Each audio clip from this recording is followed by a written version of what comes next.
The WTA 2026 season has officially kicked off, and our favorite ladies are back and ready to cause more chaos. We had some great tennis in the first few weeks of the new year, and all of this action is leading up to the first Grand Slam of the year in Melbourne on January 18th. We're going to be briefly recapping the first 2 weeks of the season leading up to the first Grand Slam and talking about all the action you might have missed and all the main people you need to look out for going into the first Grand Slam. So first, starting it off in Brisbane with the WTA 500. After this tournament, I don't think anybody can argue that Aryna Sabalenka is the clear number one, the most dominant player in women's tennis right now. And she's the clear favorite to win her third Australian Open. She made it all the way to the trophy without dropping a single set, and she didn't even have to face a tiebreak. Thank you to my boyfriend. Hopefully soon I'll call you somehow else, right?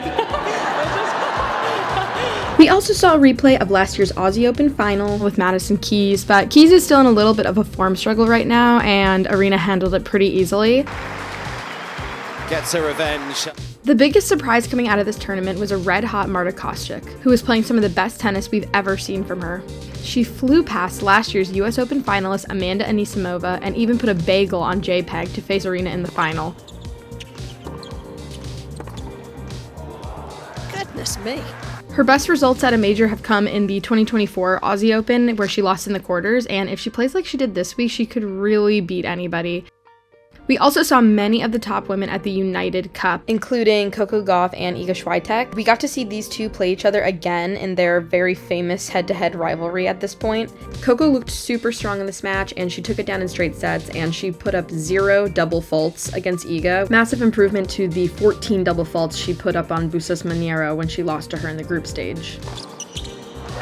The head-to-head between these two is starting to even out a little because Coco has won the last 4 straight meetings. Iga was more of the question mark this tournament. She lost to both Coco and Belinda Bencic, but I still think she looks strong. She's going into the Australian Open as the 2 seed, and she's still the second favorite according to betting odds. You can really never count her out when it comes to Grand Slams. Iga helped her Polish team win the United Cup after facing Switzerland in the final, but I have to say the biggest MVP coming out of this tournament had to be from Belinda Bencic of Switzerland. She went undefeated in her singles matches at the United Cup, taking down 2 top 10 players in both Iga Swiatek and Jasmine Paolini. She's currently sitting at number 10 in the live rankings, and when she's on, she's really a lethal player. It will be interesting to see how she does going into Melbourne. Over to the Auckland Open, where Alina Svitolina won her 19th career title, and she really looked just so strong all week. She kind of is just one of those players who has every shot in her arsenal. She's a great server, she has good ground strokes, and she was doing really well all week coming to the net and volleying. She's currently sitting at 12th in the live rankings. She made it to the quarters last year, and if she plays like this in Melbourne, definitely likely that she'll find herself there again. Another interesting story is that Venus Williams, at 45 years old, has received a wild card into the main draw of the Australian Open. We saw her for a few matches last year, most notably playing doubles in the US Open and going all the way to the quarterfinals with Leylah Fernandez, but her 2026 season started off with a very interesting match against Tatiana Maria. Apparently this was the oldest combined age WTA match ever, with Maria also being 38 and Venus being 45. And they played each other in the first round of Hobart, with Maria taking this match in straight sets. And you can kind of see why it was such a frustrating match for Venus.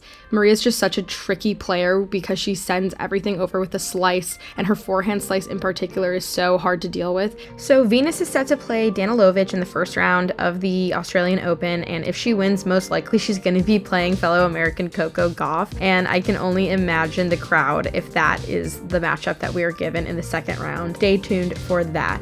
And just to finish off what happened in Hobart, it was a final between 18-year-old American Iva Jovic and Elisabetta Cucciaretto from Italy. Cucciaretto was able to take down the young American in straight sets for her second WTA title. She came all the way through qualifying to win this tournament.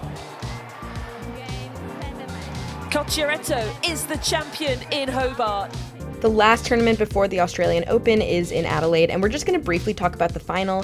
It was between 2 teenagers, 18-year-old Mira Andreeva and then 19-year-old Victoria Mboko. These two were 2 huge breakout players in 2025. They each won Masters 1000s. They're definitely 2 very strong players who are people to look out for when we go into Melbourne, people who could surprise us, make it far. Victoria looked really strong all week, but I will say she kind of looked a bit tired in the final, so we'll see how that affects her going into Melbourne. Mira won this match in straight sets, winning this tournament. Mira Andreeva is entering Melbourne as the 8th seed, and the betting odds currently have her as the 6th favorite. Thanks to me. Other people to look out for going to this Grand Slam, obviously American Amanda Anisimova. She made it to the finals of the last 2 Grand Slams, so she's coming into this slam with a really great record, and the betting odds actually have her as the 3rd most likely winner. And then obviously Elena Rybakina, you literally can never count her out in any tournament, especially a Grand Slam, and betting odds have her placed as the 4th favorite. And we'll also have to see what happens with 2 other top 10 Americans, Madison Keys, last year's champion, and Jessica Pegula. They both had kind of disappointing tournaments leading up to this Grand Slam, so definitely keeping out for what type of form they're going to be in coming into Melbourne. And that's it for all the WTA action you might have missed in the first 2 weeks. The first matches of the Australian Open start tonight, January 17th, and there will certainly be a lot to talk about.